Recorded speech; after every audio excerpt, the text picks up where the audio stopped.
सो आज हम area related to circles के कुछ एक्स्ट्रा क्वेश्चंस देखेंगे, ठीक है। तो जल्दी जल्दी से देखते हैं। सबसे पहला क्वेश्चन देखो, ये तुमने ऑलरेडी कर रखा है, तुमने एक बार रिवाइज कर लेना। यहाँ पे ओ ए बी सी एक स्क्वायर है। तो सबसे पहले जल्दी से हम एरिया ऑफ स्क्वायर निकाल लेते हैं। कौन सा? O A B C. Area of square होता है हमारे पास साइड स्क्वायर। तो साइड कितनी है? 20। उसका स्क्वायर आएगा 400 सेंटीमीटर स्क्वायर, ठीक है। अब जो बाहर वाली फिगर है वो एक सेक्टर है, तो हम उसका एरिया निकाल लेंगे। Area of sector O P B Q, ठीक है। यहाँ पे फॉर्मूला हम लगाएंगे theta upon 360 into pi are square. लेकिन अब तुम एक चीज़ देखो, यहाँ पे तुम्हें आर नहीं पता, ठीक है। तुम्हें ये सिर्फ ओ ए पता है, लेकिन तुम्हें आर नहीं पता। अब तुम देखो ओ ए कितना है? 20। ए बी कितना है? 20। तो क्या मैं ये इसको ऐसे ज्वाइन कर दूं अगर, और ये देखो ये 90 बन रहा है, ठीक है। तो मैं यहाँ क्या कर रहा हूँ, जरा ध्यान से देखना। मैं लिख रहा हूँ O B square equals to O A square plus A B square. ये मैंने कैसे लिखा? बाय पाइथागोरस थ्योरम, ठीक है। अब ओ बी क्या है? ओ बी तो आर है, तो यानी आर का स्क्वायर। और ये दोनों 20 हैं, तो 20 का स्क्वायर प्लस 20 का स्क्वायर, ठीक है। तो आर का स्क्वायर आ जाएगा हमारे पास 2 इंटू 20 का स्क्वायर, तो यानी कि आर की वैल्यू आ जाएगी मेरे पास 20√2। बताओ ये समझ में आया क्या? ठीक है। अब मैं यहाँ पे इसको पुट कर दूंगा, तो थीटा मुझे दे रखा है 90। थीटा कितना है? 90, क्योंकि भाई वो स्क्वायर है। और पाई की वैल्यू 3.14 कह रखी है यूज करने के लिए। अब आर का जब तुम स्क्वायर करोगे तो तुम्हारे पास आएगा 400, और √2 का स्क्वायर हो जाएगा 2, ठीक है। अब ये 4 सा चला जाएगा तुम्हारा, ये 100 हो गया। तो तुम्हारे पास आंसर आ गया 314 इंटू 2। ये हो जाएगा तुम्हारा 82628, ठीक है। तो अब हमें शेडेड रीजन का एरिया निकालना है। Area of shaded area of shaded region, तो वो कैसे निकालूंगा मैं पेरीमीटर के एरिया में से, सॉरी सेक्टर के एरिया में से स्क्वायर का एरिया सब्ट्रैक्ट कर दूंगा। तो हमारे पास आ जाएगा 228। ये हमारा आंसर है, ठीक है। इजी था क्वेश्चन। अब जल्दी से नेक्स्ट क्वेश्चन पे आ जाओ। अब इस वाले नेक्स्ट क्वेश्चन में, ये मैंने ऑलरेडी तुम्हें करा रखे हैं सारे क्वेश्चन, बस एक रिवीजन चल रहा है। अब देखो इस वाले क्वेश्चन में हमें क्या रखा है कि 3 एनिमल्स हैं। सबसे पहले ये ट्राइंगल हमने बना रखा है जिसकी वर्टेक्स है ए बी और सी। पहली वर्टेक्स से हमने सपोज करो हॉर्स को टाई कर दिया विद अ रोप, जिसकी लेंथ हमें दे रखी है 14, ठीक है। ऐसे ही हमने बी वाली वर्टेक्स से एक और एनिमल टाई कर रखा है, सपोज करो काऊ ले लेते हैं, ठीक है। और रोप की लेंथ वही है 14। ऐसे ही सी से हमने टाई कर रखा है गोट को, जिसकी रोप की लेंथ है 14। तो अब ये पूछ रखा है कि ये तीनों एनिमल्स टोटल कितना एरिया ग्रेज कर सकते हैं, ठीक है। अगर इस पूरे ट्राइंगल में एज्यूम कर लेना कि ग्रास वाला लॉन है, ठीक है। तो ये देखो, ये कुछ इस तरह की फिगर बन रही होगी अगर ये हॉर्स ग्रेज करेगा तो, ठीक है। और ये कौन सी फिगर है? ये तो सेक्टर है, ठीक है।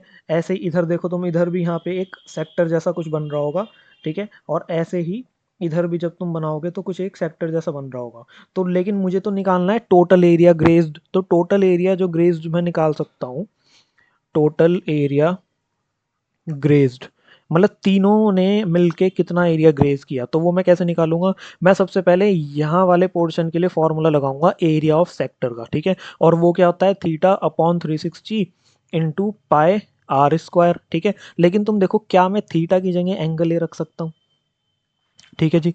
ऐसे ही प्लस करूंगा मैं अब यहाँ वाले के लिए। देखो यहाँ वाले के लिए, यहाँ पे हम लिखेंगे angle B upon 360 into pi are square. फिर angle C upon 360 into pi are square. अब मैंने आर तीनों के लिए सेम क्यों रखा? क्योंकि आर है रोप की लेंथ जो तीनों के लिए सेम दे रखी है, ठीक है। अब ये जो ट्राइंगल्स की साइड तुम्हें दे रखी है, इनका कोई यूज नहीं है यहाँ पे, ठीक है। अब तुम यहाँ पे क्या कर सकते हो? यहाँ पे pi are square upon 360 common ले लो। अंदर बचेगा angle A plus angle B plus angle C. और ये तो तुम्हें पता है कि एंगल सम प्रॉपर्टी से इन तीनों एंगल्स का सम कितना होता है? 180, ठीक है।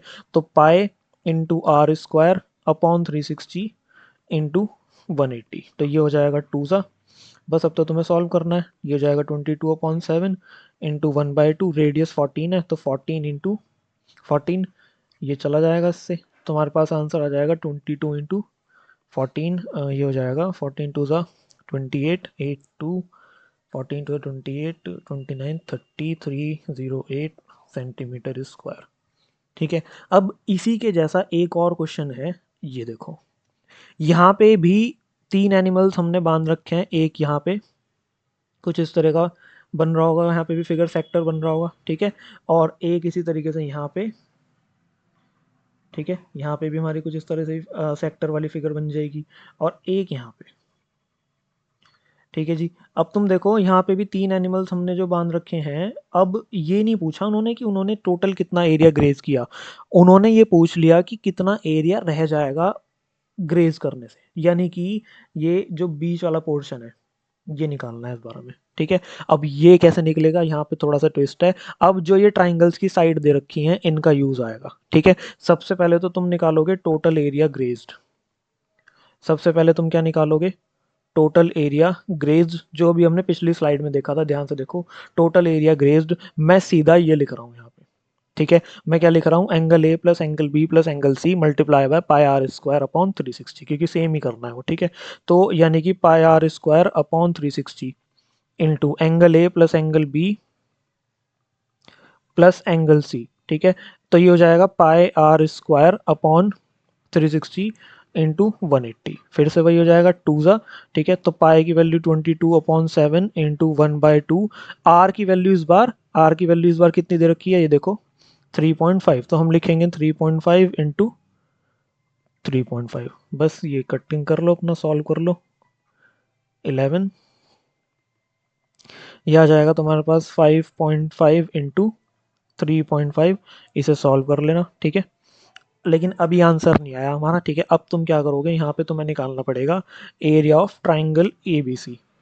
अब क्योंकि ये राइट ट्राइंगल है तो तुम half into base into height से निकाल सकते हो। ये कितनी है, ये 25 है, ठीक है। अब ये 24 ले लो और ये 7, तो फॉर्मूला क्या लग जाएगा, half into base into height, ठीक है। तो ये हो जाएगा 12 और आंसर आ जाएगा 84 सेंटीमीटर स्क्वायर। तो हमारा जो रिक्वायर्ड आंसर है क्या, इन्होंने पूछा था एरिया ऑफ ग्रास फील्ड, ये स्पेलिंग गलत हो गई था, ठीक है। Area of grass field which can not be grazed, area of grass field which can not be grazed. तो ये जो तुम्हारा आंसर आएगा, इसमें से इस वाले आंसर को, इसमें से इस वाले आंसर को सब्ट्रैक्ट कर दोगे तो तुम्हारा फाइनल आंसर आ जाएगा, ठीक है। इसका आंसर तुम खुद से कर लेना। अब हम नेक्स्ट क्वेश्चन पे आ रहे हैं। देखो, अब इसमें पेरीमीटर ऑफ सेक्टर का कॉन्सेप्ट लगेगा। अब पेरीमीटर ऑफ सेक्टर का जो फॉर्मूला होता है वो होता है theta upon 360 into 2 pi r plus 2 r. ये पूरा फॉर्मूला होता है पेरीमीटर ऑफ सेक्टर का, जो कि इस क्वेश्चन में इन्होंने हमें दे रखा है 20, ठीक है। तो मैं यहाँ से क्या कर रहा हूँ, ज़रा ध्यान से देखना, मैं इस वाली टर्म में कुछ चेंजेस कर रहा हूँ। मैं लिख रहा हूँ pi theta R upon 360 into 2 R. देखो कुछ फर्क नहीं है, बस थोड़ा सा रीअरेंज करा है, ठीक है। थोड़ा सा रीअरेंज करा है यहाँ पे। अब मैं ऐसा क्यों कर रहा हूँ, क्योंकि मैं इस पूरी टर्म की वैल्यू निकाल लूंगा, क्योंकि मुझे निकालना है एरिया ऑफ सेक्टर, और उसमें ये पूरी टर्म यूज होगी। अब तुम समझ जाओगे खुद आगे, देखो। तो यहाँ पे हम लिखेंगे, एक मिनट, एक गलती हुई है हमारे से, यहाँ यहाँ पाई आर स्क्वायर नहीं आएगा, एक मिनट, यहाँ पे सिंपली पाई आर आएगा, ठीक है। तो ये एक आर हमारा यहाँ से हट जाएगा। अब देखो, अब क्या करना है हमें, अब हम सिंपल अपना यहाँ से इसकी वैल्यू निकाल लेंगे। तो pi R theta upon 360 into 2 plus 2 into R कितना है 5.6 इक्वल्स टू 20। तो ये आ जाएगा pi R theta upon 360 into 2 plus, ये आ जाएगा 11.6 टू द 12, 11.2। अब ये 11.2 उधर जाके सब्ट्रैक्ट हो जाएगा, तो pi R theta upon 360 into 2, ये आ जाएगा तुम्हारा 8.8, ठीक है। अब ये डिवाइड में जाएगा तो तुम्हारे पास पाई आर थीटा अपॉन 360 की वैल्यू आ जाएगी 4.4, ठीक है। अब तुम्हें क्या निकालना था, तुम्हें निकालना था area of sector. Area of sector का फॉर्मूला होता है theta upon 360 into pi are square. अब तुम देखो, थीटा अपॉन 360 इंटू, और यहाँ से एक आर ले लूंगा, ठीक है। तो इस पूरे की वैल्यू मुझे 4.4 मैंने ऊपर निकाल ली, और एक आर जो रह गया उसकी जगह मैं लिख दूंगा 5.6, ठीक है। देखो कितना शॉर्ट हो गया, बस इसका आंसर कैलकुलेट कर लेना, हमारा आंसर आ जाएगा, ठीक है। अब जल्दी से नेक्स्ट क्वेश्चन पे आ जाओ। अब ये वाला क्वेश्चन अच्छा है, जरा ध्यान से देखना। ये एक वायर है हमारे पास जिसकी लेंथ सपोज करो एल है, ठीक है। इस वायर से पहले हमने क्या किया, इसको सर्कुलर शेप में कन्वर्ट कर दिया। तो इस वायर की जो लेंथ है एल जो थी वो टू पाई आर हो जाएगी, ठीक है, स्क्वायर नहीं आने का, बस टू पाई आर, ठीक है। तो इस वायर की जो लेंथ है वो कितनी हो जाएगी, टू पाई आर। लेकिन सर्कल का रेडियस मुझे कितना दे रखा है, सर्कल का रेडियस दे रखा है 28। तो यहाँ से सिंपल सा मेरे पास आंसर आ जाएगा 44 इंटू 4, यह आ जाएगा 176, ठीक है। ये क्या आ गई मेरे पास, वायर की लेंथ। अब इसी वायर को स्क्वायर की शेप में कन्वर्ट किया, यानी कि जो लेंथ है वायर की, इसको हम स्क्वायर के पेरीमीटर के इक्वल रख सकते हैं, ठीक है, सिंपल है। लेकिन लेंथ तो मैंने ऑलरेडी कैलकुलेट कर ली ऊपर, ठीक है, लेंथ तो मैंने ऑलरेडी कैलकुलेट कर ली। तो यहाँ से मेरे पास स्क्वायर की साइड निकल के आ जाएगी कितनी, 44। बताओ, इजी क्वेश्चन था क्या, ठीक है। इस तरह का शायद तुम्हें एक एमसीक्यू मिल जाए, या हो सकता है ये क्वेश्चन 2 मार्क्स में भी आ जाए, ठीक है। अब नेक्स्ट वाला देख लो। अब ये मिनट हैंड वाला क्वेश्चन देखो ज़रा, इसमें लेंथ ऑफ मिनट हैंड, अगर मैं तुम्हें क्लॉक बना के दिखाऊं यहाँ पे, तो यहाँ पे देखो ये कुछ इस तरह की एक मिनट हैंड है। अब ये जो मिनट हैंड की जो लेंथ है वो हमारे लिए रेडियस का काम करेगा, ठीक है। अब तुम ये देखो, उन्होंने पूछ रखा है कि 7:10 और 7:45, ये एक्यूरेट टाइम नहीं है, मैंने ये जस्ट तुम्हें समझाने के लिए फिगर बनाई है। तो सपोज करो मिनट हैंड यहाँ से यहाँ आ गई, तो यहाँ पे जो एंगल बन रहा होगा वो थीटा ले लेते हैं, ठीक है। अब हमें पता है कि 60 मिनट्स में मिनट हैंड जो एंगल बनाती है वो है 360 डिग्री, ठीक है। तो 1 मिनट में कितना एंगल बनेगा, 1 मिनट में एंगल बनेगा 360 अपॉन 60, दैट इज 6 डिग्री, ठीक है। तो अब तुम देखो 7:10 से 7:45 मतलब 35 मिनट्स, ठीक है। तो हम यहाँ से ये निकाल लेंगे कि 35 मिनट्स में कितना एंगल बनेगा।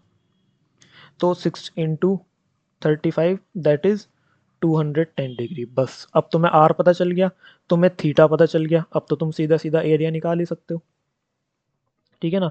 तुम एरिया का फॉर्मूला लगा दो, theta upon 360 into pi r square, खत्म हो जाएगा क्वेश्चन। थीटा कितना है, 210 upon 360 into pi are square, r कितना है 12, ठीक है। 3 7 और ये 12 हो जाएगा, बस ये तुम्हारा आंसर आ जाएगा,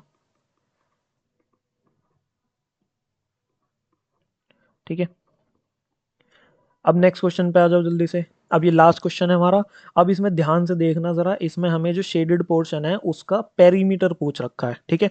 पेरीमीटर में 3 चीज़ें लिखी हैं वहाँ पे, एक तो है ए बी, एक है ए पी, वो भी आर्क की फॉर्म में, ठीक है, और एक है बी पी। तो अगर मैं इन तीनों चीज़ों को निकाल लूँ और ऐड कर दूँ तो मेरे पास मेरा आंसर आ जाएगा।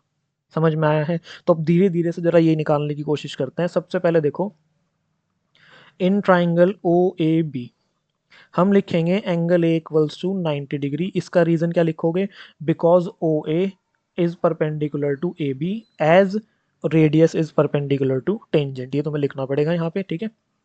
इससे कि मैं टेन थीटा लगाऊं अगर यहाँ पे, तो तुम देखो टेन थीटा होता है पी अपॉन बी, यानी कि ए बी अपॉन ओ ए, ठीक है, यानी कि ए बी अपॉन आर। तो मैंने तुम्हें क्या कहा था कि मैं पहले ए बी की वैल्यू निकालना चाह रहा हूँ, ठीक है।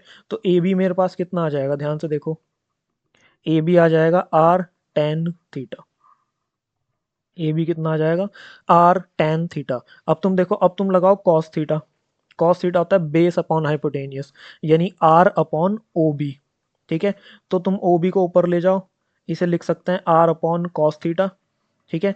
ओ बी को मैं क्या लिख सकता हूँ, ओ बी को मैं लिख सकता हूँ O P plus B P, और इसे लिख सकते हैं 1 अपॉन कॉस को सेक बोलते हैं, तो ऐसे लिख देते हैं, ठीक है। अब ध्यान से देखना, ओ से लेके पी तक तो आर ही तो है, ओ से लेके पी तक मेरा आर ही तो होता है रेडियस, ठीक है।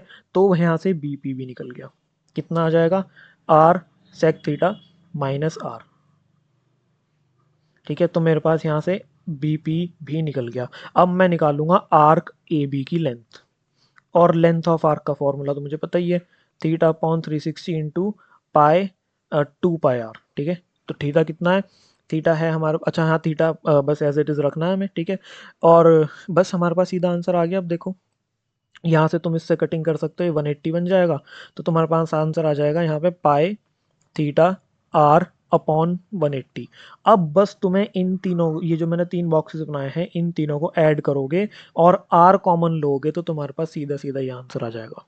कैसे, देखो, अगर इसमें आर को अंदर लेके जाओ तो आर टेन थीटा, इसमें आर टेन थीटा, ये आ गया हमारे पास, ठीक है। फिर है आर सेक थीटा, ये आ गया मेरे पास। फिर है यहाँ पे देखो R into pi theta upon 180 ये रहा, ठीक है। फिर है r इंटू -1 वो ये रहा।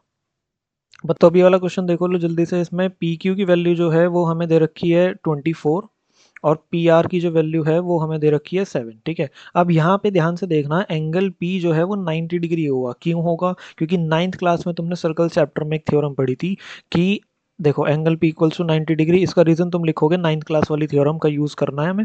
हम लिखेंगे angle in a semi circle,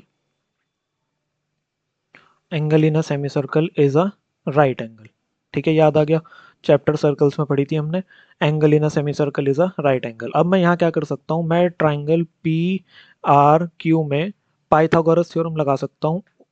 हम यहाँ पे लिखेंगे क्यू आर का square equals to P R का स्क्वायर प्लस ओ पी का स्क्वायर, सॉरी क्यू पी का स्क्वायर, ठीक है ना। अब यहाँ पे देखो क्यू आर का square equals to P are कितनी है 7 इसका स्क्वायर प्लस क्यू पी कितनी है 24 इसका स्क्वायर, ठीक है। तो ये आ जाएगा 49 और 24 का स्क्वायर होता है 576। तो इन्हें ऐड करेंगे तो हमारे पास आ जाएगा 625, ठीक है। तो क्यू आर की वैल्यू आ जाएगी रूट 625 यानी कि 25 सेंटीमीटर, ठीक है। अब तुम देखो मेरे पास क्यू आर पूरी की पूरी 25 आ गई, तो मैं ओ क्यू कितनी निकाल लूंगा 25/2 और यही मेरा क्या है, यही है मेरा आर यानी रेडियस, ठीक है। अब मैं क्या करूंगा, मैं निकालूंगा एरिया ऑफ सेमी सर्कल, ठीक है। मैं क्या निकाल सकता हूँ, मैं निकाल सकता हूँ एरिया ऑफ सेमी सर्कल। और एरिया ऑफ सेमी सर्कल देखो, सर्कल का एरिया होता है पाई आर स्क्वायर, तो सेमी सर्कल का होगा इसका आधा, ठीक है। तो ये कैलकुलेट करो 22/7 इंटू हाफ इंटू आर का स्क्वायर यानी कि 625/4, ठीक है। यह आ जाएगा तुम्हारा 11 11 इंटू 625 अपॉन 7 4 ज़ा 28, ठीक है। इसको कैलकुलेट कर लेना तो हमारे पास आंसर आ जाएगा, ठीक है। ये होमवर्क में है तुम्हारा। अब ध्यान से देखो, एक चीज़ और निकालनी है हमें। हम यहाँ पे निकालेंगे area of triangle P R Q, और वो हम इजीली निकाल सकते हैं हाफ इंटू बेस कितना है, बेस है पी आर और पी आर दे रखा है 7, ठीक है, इंटू हाइट, हाइट कितनी है पी क्यू वो है 24। समझ में आ रहा है, ठीक है। तो ये इससे कट हो जाएगा 12, तो 12 7 आ जाएगा 84 सेंटीमीटर स्क्वायर। अब हमें निकालना है एरिया ऑफ शेडेड रीजन, ठीक है। अब हमें क्या निकालना है, एरिया ऑफ शेडेड रीजन। तो वो कैसे निकलेगा, वो ये वाली जो तुम्हारी वैल्यू है पूरी सेमी सर्कल का जो एरिया आया था हमारे पास, इसमें से ये 84 सब्ट्रैक्ट कर देना, तुम्हारे पास तुम्हारा आंसर आ जाएगा। लेकिन उससे पहले तुम्हें ये कैलकुलेट करना पड़ेगा, पॉइंट में डेसिमल में जो भी आंसर आएगा तुम्हारा उसमें से 84 सब्ट्रैक्ट कर देना, ठीक है। सो अब हमारे क्वेश्चंस पूरे हो चुके हैं, एक बार इन्हें रिवाइज कर लेना। बाकी